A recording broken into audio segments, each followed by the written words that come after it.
My husband hid his mistress from me for 7 years. She texted me, "I'm pregnant with your husband's baby. Tomorrow he's filing for divorce." I silently made one phone call when my husband appeared at the door. "Good day, dear listeners. It's Briella again. I'm glad you're here with me. Please subscribe to my channel and like this video, and also let me know in the comments which city you're listening from. That way I can see how far my story has traveled. I used to think I had the kind of marriage other women envied. We had a colonial-style house in a quiet suburb of Columbus, Ohio. The kind of neighborhood where kids still ride bikes in the street and neighbors wave from their porches. Daniel and I have been together for 11 years, married for 9. We met in our late 20s when I was finishing my nursing degree and he was just starting his career as a commercial real estate developer. We built everything together. The house, the savings account, the life. We had a golden retriever named Biscuit and a vegetable garden in the backyard that I tended every spring with more optimism than skill. People called us solid, stable. The kind of couple that made other couples feel safe about the institution of marriage. I was 38 years old and I believed every word of it. Looking back now, I can trace the cracks all the way back to the spring 2 years before it all fell apart. But at the time, I told myself what millions of women before me have told themselves. He's just stressed from work. Daniel's company had landed a major development contract in downtown Columbus, and the pressure was real. I saw it in the way he came home later, the way he checked his phone at dinner, the way he sometimes looked at me like he was calculating something I couldn't see. I was a nurse. I worked 12-hour shifts at Riverside Hospital. I was tired too.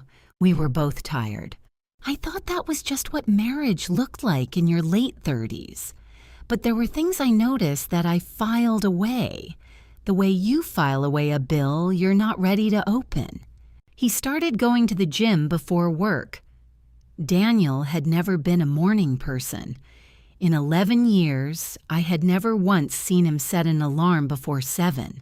Suddenly, he was up at 5:30, showered and out the door before I'd made coffee. I told myself it was good, healthy, people change. Then there were the business trips. He'd always traveled for work, but these became more frequent and shorter. A Tuesday night in Cincinnati, a Thursday in Pittsburgh. Never long enough to justify the distance, always just long enough to be away. Once I found a gas station receipt in his jacket pocket. From a station in Westerville, a town 15 minutes north of us. He had told me he was in Cleveland that day. I held that receipt for a long moment in our kitchen, standing under the warm light above the stove, and then I put it back. I told myself there was probably an explanation. Maybe he'd swung home first. Maybe I'd misheard him. What does it mean when you start making excuses for someone who hasn't even been confronted yet? It means I know now that some part of you already knows. The last warning sign came 6 months before everything exploded. We were at my sister Karen's house for Thanksgiving, her home in Gahanna, all noise and children and the smell of roasting turkey. Daniel excused himself after dinner, said he needed some air. He was gone for 40 minutes. When he came back, his ears were red the way they get when he'd been in the cold, and he smelled faintly of cigarettes. But Daniel didn't smoke. I didn't ask. I passed him a slice of pie and watched him smile at my brother-in-law, and I thought, I am a coward. But that was before the message. It was a Wednesday in October. I was sitting in the break room at the hospital at the end of a long overnight shift, my shoes off, drinking terrible vending machine coffee. My phone buzzed on the table. I assumed it was Karen or a scheduling update from the hospital app. The number was one I didn't recognize. The message was 11 words long. I'm pregnant with your husband's baby. He's filing for divorce tomorrow. I read it 3 times. The break room was empty. The fluorescent lights hummed above me. Somewhere down the hall, a monitor beeped in steady rhythm. The coffee cup was warm in my hands, and I remember thinking, absurdly, that I should finish it before it got cold. I didn't cry. I didn't call Daniel. I didn't throw my phone against the wall, though I thought about it. I sat very still for a long moment, and then I made one phone call. Quietly, calmly. The way you make a call when you already know exactly what you're going to say. The drive home from the hospital that morning was the longest 20 minutes of my life. I took the long way, down Broad Street instead of the highway, without deciding to. My hands moved on their own. The October sky was pale and flat, the kind of morning that doesn't have the decency to look dramatic even when your life is coming apart.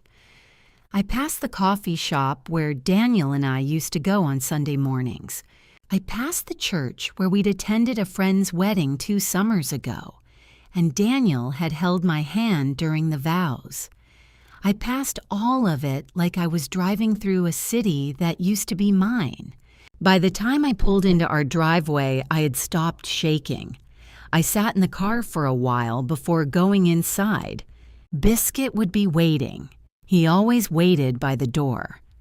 And I didn't trust myself to hold it together for even a dog's uncomplicated love just yet. I thought about the numbers first. That's the nurse in me. Triage. Assess the damage before you treat it. We had a joint checking account with about $14,000 in it. We had a mortgage. 15 years left on a house we'd bought together, both names on the deed. We had a joint investment account that I had never paid much attention to because Daniel handled the finances. I had my own savings account, separate, modest, about $9,000 that I'd been quietly building since my mother told me, years ago, a woman should always have her own money, sweetheart. I had blessed her for that advice more than once, but never like I did that morning. We had no children together. I had wanted them. We had tried for 2 years early in our marriage, and it hadn't happened, and eventually, quietly, without a formal conversation, we had stopped trying. Daniel had seemed almost relieved. At the time, I told myself I'd imagined it. I was not imagining it now. What do you do when the life you built turns out to have been built on a lie? You start by figuring out exactly how big the lie is. I went inside, fed Biscuit, changed out of my scrubs, and sat down at the kitchen table with my laptop and a legal pad. I am not an impulsive woman. I am someone who makes lists, who plans, who reads the instructions before assembling the furniture. Daniel had always teased me about it. Now that quality was going to save me. I wrote down everything I knew. The gas station receipt, the business trips, the cigarette smell at Thanksgiving, the early mornings, the way he'd been angling me away from the joint investment account for the past year, always saying, "I've got it. Don't worry about it," when I'd mentioned wanting to review our portfolio. That last part made my stomach drop. If there was a woman, and there clearly was a woman, and if she was pregnant, and if Daniel was planning to file for divorce, then the financial picture mattered enormously. Ohio is an equitable distribution state. That meant our marital assets would be divided based on what a court deemed fair, not necessarily 50-50. It also meant that if Daniel had been hiding assets or moving money, I needed to know before any paperwork was filed, before he controlled the narrative, before I was the last one to know everything. The phone call I had made from the hospital break room had been to my friend Deborah, not because she was my closest friend, Karen was, but because Deborah was a paralegal at a family law firm downtown, and I needed information, not comfort. Not yet. Deborah had answered on the second ring, groggy and confused at 7 in the morning. I had been brief and clear. I think my husband is about to file for divorce. I need to know what I should do in the next 48 hours. She'd been quiet for a moment, and then she'd said, "Don't touch the joint accounts. Document everything, and call my boss first thing when the office opens." I had written that down too. My plan was forming the way plans form when you have no other choice. Not in a flash of inspiration, but in slow, deliberate steps. I would meet with the family law attorney. I would get a clear picture of our finances before Daniel could obscure it. I would find out who this woman was, and I would not, under any circumstances, let Daniel know that I knew. Not yet. Because the only advantage I had in this moment was that he didn't know what I was about to do, and I intended to keep it that way. I closed the laptop, looked out the window at my vegetable garden, the one brown and finished for the season, and made myself eat a piece of toast. I needed to sleep. I had a meeting to prepare for. And when Daniel came home that evening, I was going to smile at him over dinner and ask how his day went. I had never been a good liar, but I was about to learn. The office of Margaret O.C., family law attorney, was on the 14th floor of a building on High Street, with a view of the Columbus skyline that felt almost inappropriate for the subject matter discussed inside it. I had called at 8:15 that morning as soon as I heard the office pick up. Deborah had already spoken to Ms. O.C. I had an appointment at 2 o'clock that afternoon. I slept for 4 hours, showered, put on the kind of clothes that make you feel like you're in control even when you're not. A blazer, dark slacks, my good flats, and drove downtown. Margaret O.C. was in her 50s, with close-cropped natural hair and the calm, measured manner of someone who had seen every possible variation of the worst day of a person's life. She did not offer me pity. She offered me information, which was exactly what I needed. She walked me through the basics of Ohio divorce law with the efficiency of someone who had done it 10,000 times. Equitable distribution, marital versus separate assets, the legal weight of financial misconduct. And then she leaned forward slightly and asked me a question that I would think about for weeks afterward. Has your husband shown any recent interest in restructuring your joint finances? Transfers? Account closures? New accounts you weren't informed of? I thought about the investment account, the way he'd been managing it alone for the past year.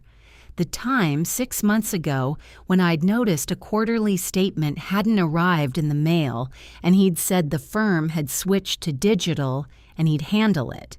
Possibly, I said. She nodded slowly. Then we need to move quickly.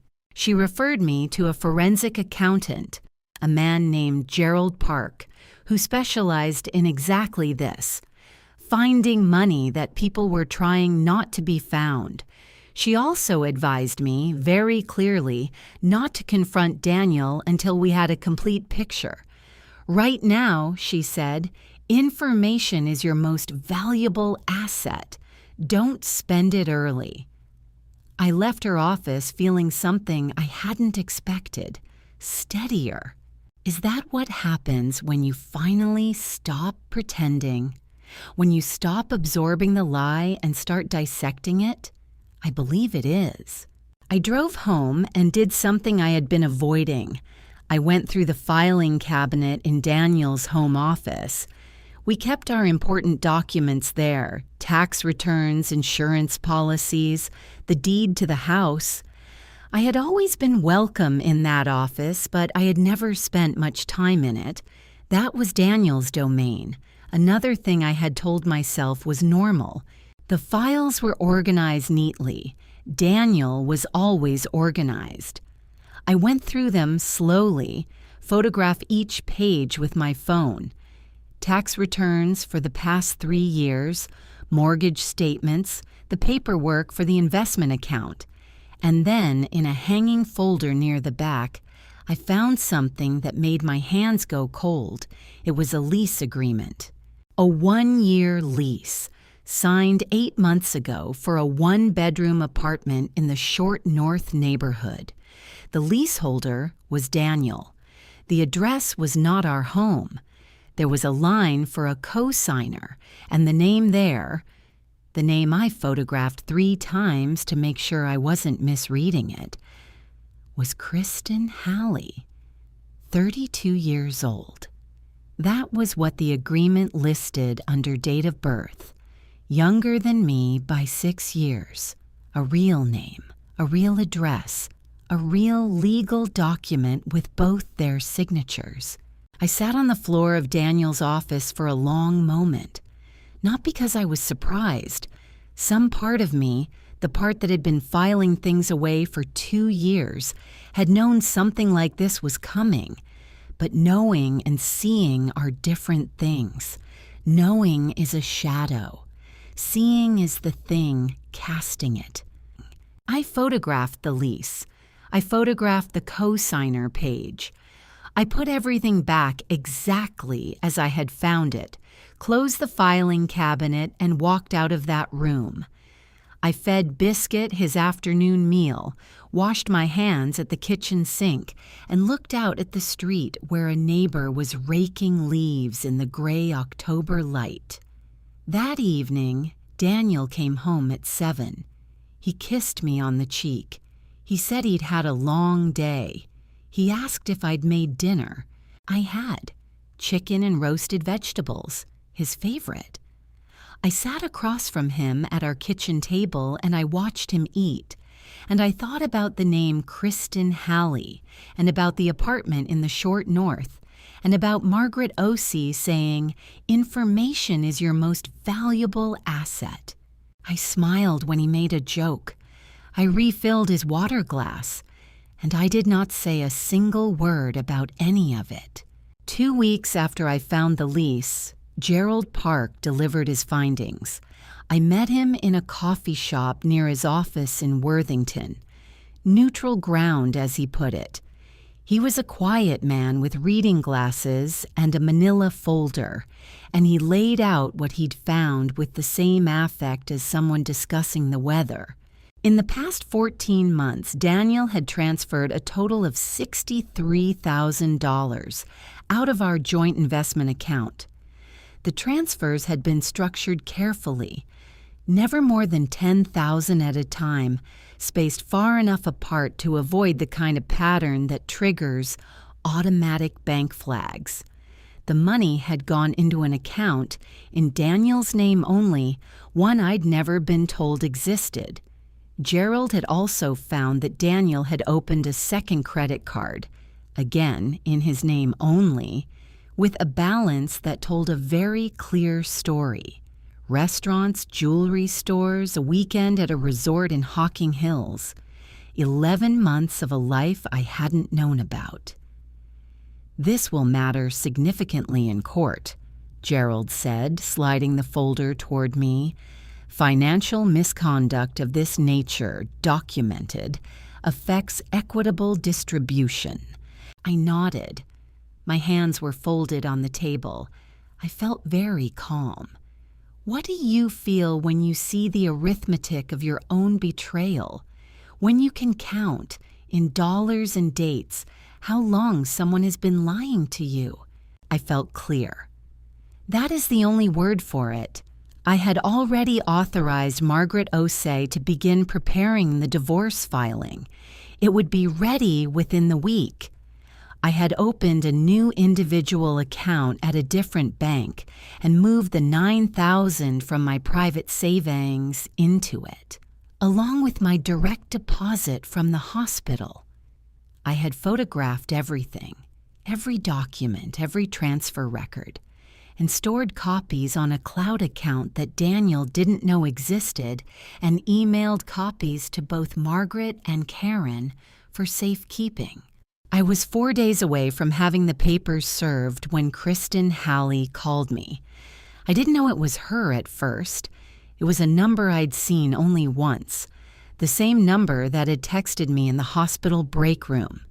This time, she called. "I think we need to talk," she said. Her voice was younger than I'd expected, a little shaky, like she was trying to project confidence she didn't quite have. Woman to woman. I was standing in the parking lot of the grocery store. I had a bag of groceries at my feet. The afternoon light was slanting hard and golden across the cars. "I'm listening," I said. "I know you know about us," she said. "Daniel told me. He said you've been acting strange, going through his office." She paused. "I'm not trying to hurt you, but I'm having his baby, and we're in love, and I think the kindest thing for everyone is if you just let this happen, without making it ugly." I let the silence stretch for a moment. "Thank you for calling," I said, and I hung up. She called back twice. I didn't answer. That evening, Daniel came home and the conversation I had been expecting finally happened. He stood in the doorway of the kitchen, and his face had that particular expression, tight around the eyes, carefully neutral, that I recognized as the look of a man preparing to perform something. "I think we need to talk," he said, the same words she'd used. I turned from the stove. "Okay," I said. What followed was 40 minutes that I will not describe in full because some things are too private to put into words, even now. He admitted the affair. He admitted Kristen was pregnant. He said he was sorry, and I believe he was. The way people are sorry when consequences arrive, rather than sorry for the act itself. He said he wanted to do this the right way. He asked if we could keep lawyers out of it and handle things between ourselves. I heard every word, and then I said, quietly, "We'll let the attorneys handle it." His expression shifted. "You already have an attorney." "I do," I said. "Her name is Margaret Osey. She'll be in touch." He stared at me, and for the first time in 11 years, I saw something in his face I had never seen before. He was afraid of me. The papers were served 3 days later.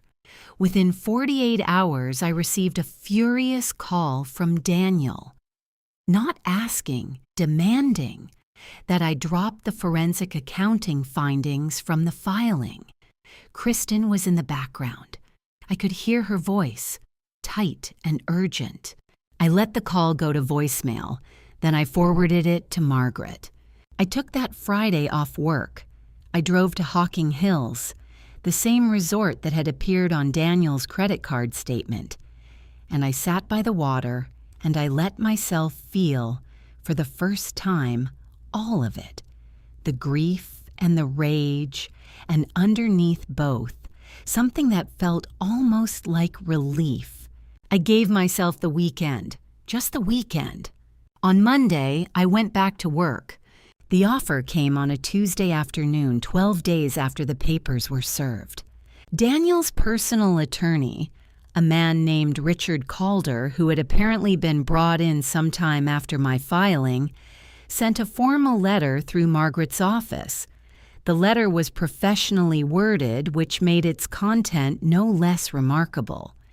Daniel was proposing that I accept a lump settlement of $40,000, walk away from any claim to the investment account, and agree to a simplified dissolution proceeding. In exchange, he would not contest the house. Margaret called me as I was finishing a shift at the hospital. I sat in my car in the parking garage and listened to her read the key points. "He's offering you the house," she said, "but he's asking you to surrender your claim to the $63,000 that was moved. Money the court will almost certainly view as marital funds that were improperly transferred." "What do you think?" I asked. "I think," she said carefully, "that he's scared of what Gerald Park's report looks like in front of a judge." What do you do when someone offers you a piece of what's already yours and calls it generosity? You decline politely, in writing. I told Margaret to respond that I would not be accepting the proposal and that we were prepared to proceed to discovery. I kept my voice even when I said it. I felt the same clarity I'd been carrying since the day I photographed that lease agreement, a kind of cold, clean certainty that I had not known myself to be capable of. 2 days later, Kristen made her move. I was at home, a Saturday morning, November, now, the yard covered in the last of the leaves, when she appeared at my front door. I watched her from the upstairs window before I went down. She was pretty in a carefully assembled way, dark hair, a wool coat, visibly pregnant now, maybe 5 months. She looked nervous. She kept looking back at the street as if she'd been coached on what to do and was trying to remember her lines. I opened the door. "I just want to talk," she said. "Please, just a few minutes." I looked at her for a moment, and then, against every instinct, I let her in. Not out of kindness, out of the same logic that had been guiding me for weeks. Information is your most valuable asset. We sat at the kitchen table. She told me she was 20 weeks along. She told me she hadn't known about me at first, that Daniel had told her we were separated. When she found out the truth, she said she'd already been with him for 2 years and was by then in love with him. She told me she'd sent that first text in a moment of panic. She'd regretted it immediately.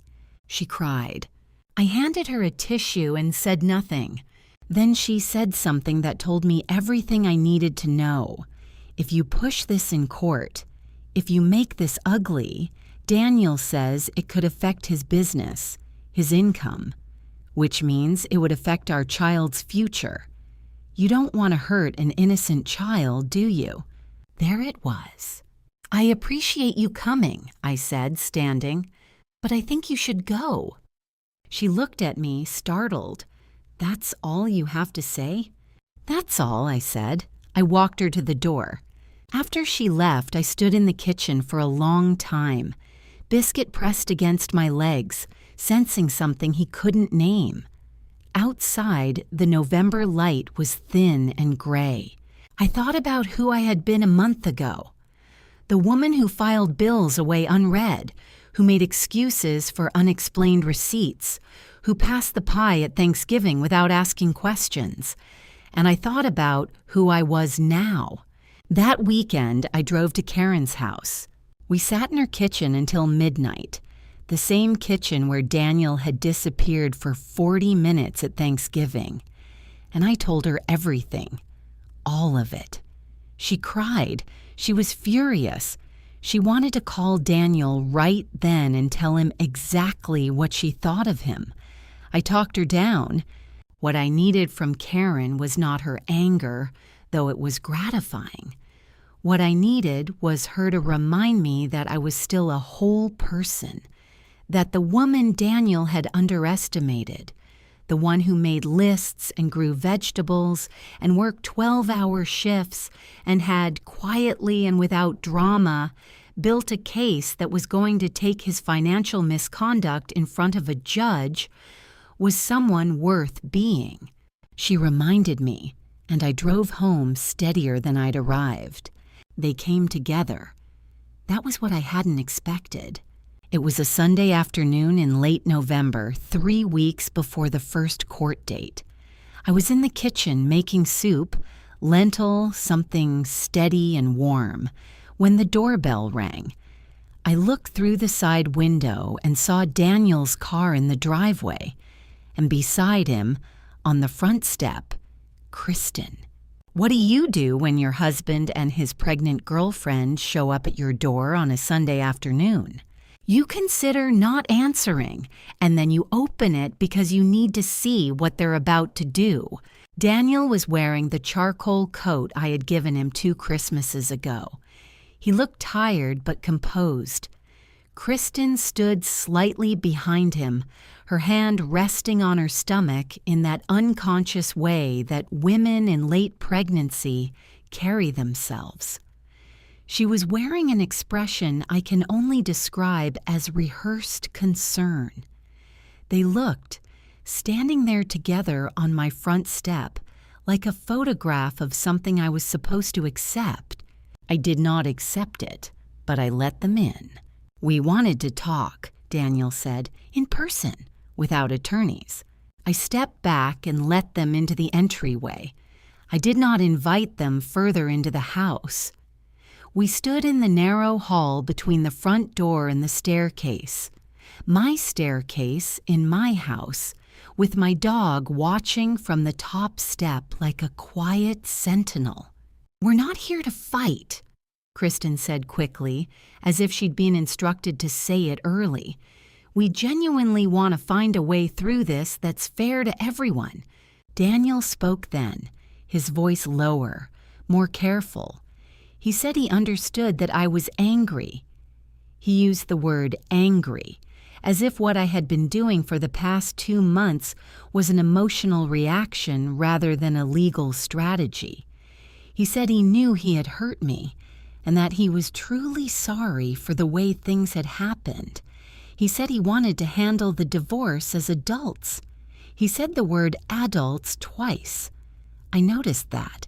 There was a quality to his apology that I recognized, the same quality he'd always had when apologizing for smaller things, a forgotten dinner reservation or a missed event. It was an apology designed to close the conversation, not to reckon with what had been done. The words were correct. The feeling behind them was about survival. And then came the offer. He would agree not to contest the house. He would walk away from his claim to half the equity we'd built together. In exchange, and this was the part he delivered with the careful cadence of someone who had practiced it, I would agree to withdraw the forensic accounting report from the proceedings. Gerald Park's findings would not go before the judge. The financial misconduct, as the court would see it, would simply disappear from the record. "It's the right thing to do," Kristen said softly, "for everyone involved, including the baby." She placed her hand more deliberately on her stomach as she said it. I don't know if she was aware of the gesture. I noticed it. I looked at her. I looked at Daniel. "What you're describing," I said, "is asking me to conceal documented financial fraud from the court." Daniel's expression shifted. "That's not what I said." "That's what you're describing," I said again. Gerald Park's report documents $63,000 moved from a marital account into a private account over 14 months. That is a matter of legal record. My attorney has it. The court will have it. Kristen's composure slipped then, and when it slipped, it went fast, the way composure does when it was never particularly solid to begin with. "You're doing this out of spite," she said, and her voice was no longer soft. "You've already lost him. He doesn't want to be here. Why are you making this harder than it has to be?" "I'm not making anything harder," I said. "I'm proceeding through the appropriate legal channels." "You're destroying his business reputation," she said, louder now, her voice climbing in a way that told me the practice script had run out. If this goes in front of a judge, if it becomes public record, do you have any idea what that does to a developer in this city? His clients, his partners, they will walk. And then what? He can't support this child. You'll have burned everything out of what? Pride? Out of not being able to accept that a marriage ended. She was leaning toward me now, slightly, the way people do when they've stopped performing and started actually fighting. I could see that she believed what she was saying. That was the part that struck me most. She genuinely believed she was the reasonable party in this room. I looked at her for a long moment, long enough that she had to fill the silence. "You could walk away," she said, quieter again, trying to recover the tone she'd come in with. "You could walk away with the house, with your dignity, and let everyone move forward. That's not losing. That's being the bigger person." Being the bigger person, the phrase that has been used throughout history to ask women to absorb the consequences of other people's choices without complaint. "Please leave," I said. Daniel took a step toward me, not threatening, almost pleading. "Sarah," he said. It was the first time he'd used my name that afternoon. There was something raw in it, something that might have moved me once. "Please, I'm asking you. Let's keep this between us." "Margaret's office will be in contact," I said. "I'll let you out." They left. I stood in the entryway after the door closed and listened to the car back out of the driveway. The house settled back into its quiet. Biscuit padded down the stairs and pressed against my legs. I went back to the kitchen. The soup was still on the stove, a low simmer, the lentils soft and the broth dark and rich. I stood over it and stirred slowly. The fear was there, I won't pretend it wasn't. Kristen's words had landed even if I hadn't shown it. If Daniel's income was genuinely impacted by a public finding of financial misconduct, the settlement itself could shift in ways that were harder to predict. Courts consider ability to pay. There were variables that even Margaret couldn't fully control. I knew this, but I also knew something that fear sometimes obscures, that the alternative, withdrawing Gerald's report, erasing the documented evidence of 14 months of deliberate structured deception, was not a compromise. It was a surrender. And I had not spent 2 months building a careful, legal, documented case in order to hand it back at the door. The fear was real. I sat with it at the kitchen table after dinner, in the quiet of the house, Biscuit at my feet, the November dark pressing against the windows. I let myself feel the full weight of it, and then I felt something shift beneath it. Solid, quiet, certain. The fear had an edge, and the edge pointed forward. The hearing was on a Thursday morning in December. Judge Carol Whitmore presided over Family Court Division 3 of the Franklin County Court of Common Pleas. Her courtroom was smaller than I'd expected. Institutional carpet, fluorescent lights, the kind of room that refuses to accommodate any drama except the truth. I sat beside Margaret at the petitioner's table in my navy blazer, and I looked straight ahead. Daniel was at the other table with Richard Calder. Kristen sat in the gallery, which surprised me. I hadn't expected her to come. In a dark coat, her hands folded on her rounded stomach. She looked calm. Daniel looked like a man performing calm.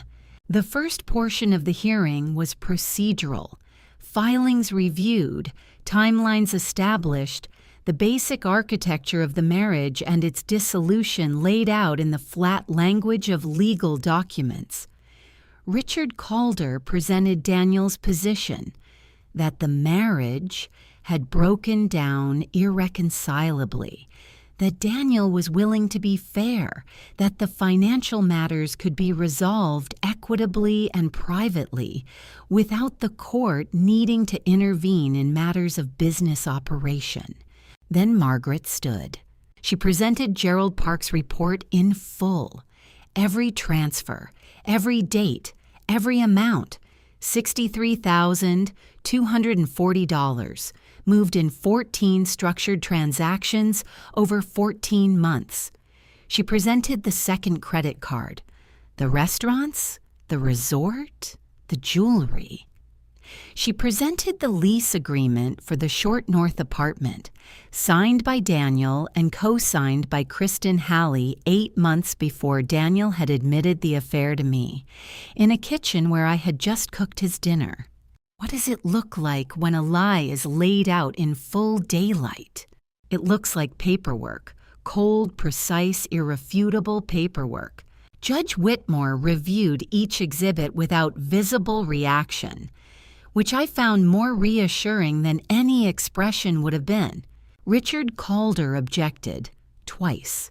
He argued that the transfers were business expenses, prepaid investments for an upcoming project, a claim that Gerald Park had anticipated and directly contradicted in his report, with corresponding business account records that showed no such project existed at the time of the transfers. The second objection was that the forensic accounting had been conducted improperly. Margaret had anticipated this too, and had documentation of proper legal authorization for each step. Both objections were overruled. Then Daniel made a mistake.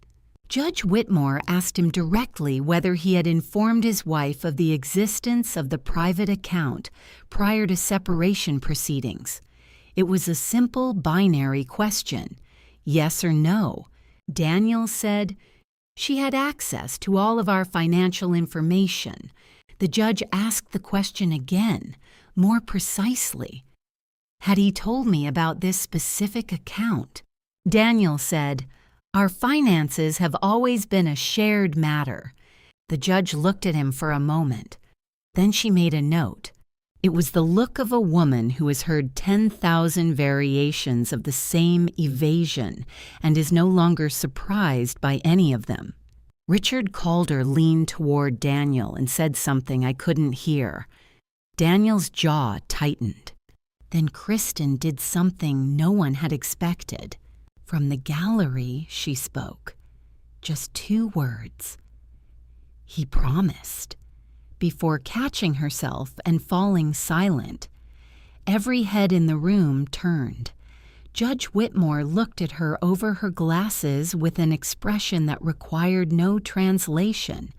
The bailiff reminded gallery observers that they were not to speak. Kristen sat very still, and I could see from 3 tables away that her hands were trembling. What happens when the story you've been told, the one where you're the brave woman who broke up an unhappy marriage and is building something new, cracks open in a courtroom?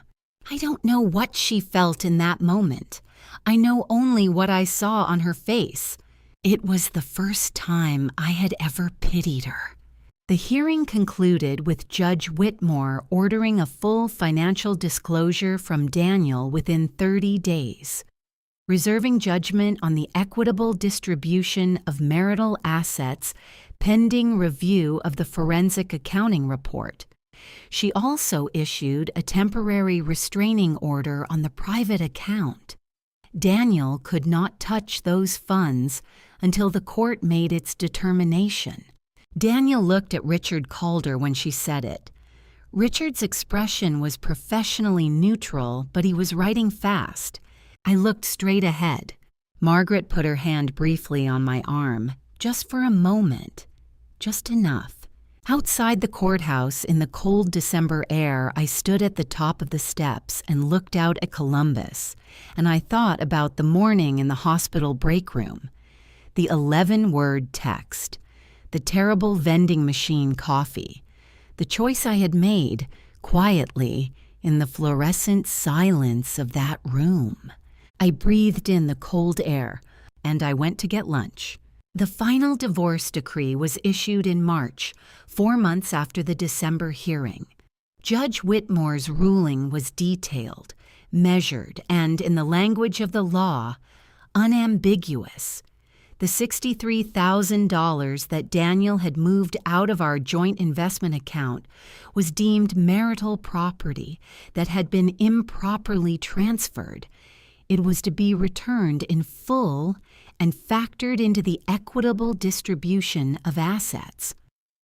The court found that Daniel had engaged in financial misconduct during the marriage, a finding that affected the distribution calculation materially in my favor. The house was awarded to me, not as a trade, not as his offer of a house in exchange for my silence, but as the court's independent determination of what was equitable, given the length of the marriage, my financial contributions, and Daniel's misconduct. My name alone went on the deed. Daniel's portion of the marital estate was reduced by 40% as a result of the court's findings. The private account, the one he'd built over 14 months of careful, hidden transfers, was absorbed entirely into the settlement. Richard Calder had filed 3 motions attempting to limit the scope of the financial disclosure, to argue that the forensic accounting had exceeded its authorization, to reframe the transfers as legitimate business activity. Judge Whitmore denied all 3. The 4th motion, an attempt to argue that the equitable distribution calculation was disproportionate, she dismissed with a brevity that Margaret said she had never seen from that bench before. It was over. I sat in Margaret's office the afternoon the decree came through, and she walked me through the final numbers with the same calm efficiency with which she'd done everything else. And then she said something she hadn't said before. "You handled this remarkably well. A lot of people in your position would have made moves that cost them in court. You didn't." I thanked her. I paid her final invoice. I shook her hand. What does victory feel like when it arrives not as a dramatic moment, but as a piece of paper, a number, a judge's signature? It feels quiet. Honestly, it feels quiet and solid and real. The weeks that followed were practical and strange in equal measure. I had a house that was mine. I had a settlement that had restored most of what Daniel had tried to take. I had the professional life I had always had. My shifts at Riverside, my colleagues, the particular exhaustion and meaning of that work. And I had Biscuit, who had no opinion on divorce law and who demanded his morning walk every day regardless of what was happening in my life, which I found deeply helpful. There were things that weren't quiet. The anger was still there, in waves, at unexpected moments. Standing in the produce section of the grocery store, I once had to leave my cart and walk to my car because I suddenly couldn't breathe with it. I started seeing a therapist, a woman named Dr. Anita Birch, who worked out of an office on Fifth Avenue and who had a manner so steady that I sometimes thought the whole city could be on fire, and she would simply ask how that made me feel. She helped. Karen helped. She was in my kitchen several nights a week through the winter and into spring, and she never once said "I told you so," which I knew required real effort because she had, in fact, quietly told me so. in the way that sisters do in sideways comments over years that you only understand in retrospect. And Daniel, he did not contest the decree after it came through. Richard Calder had apparently advised him that further litigation carried a high risk of additional adverse findings. He signed the final papers on a Wednesday. Margaret's office scanned and forwarded them to me at work. I read them in the break room. The same break room, the same fluorescent lights. And I sat with them for a moment. And then I went back to my shift. What I will say is this.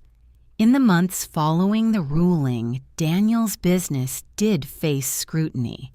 Not from me. I had no interest in that. But because the financial misconduct finding was part of a public court record, and two of his business partners, upon reviewing it, asked questions that led to a broader internal review of the company's accounts. That was not my doing. That was the natural consequence of what he had chosen to do.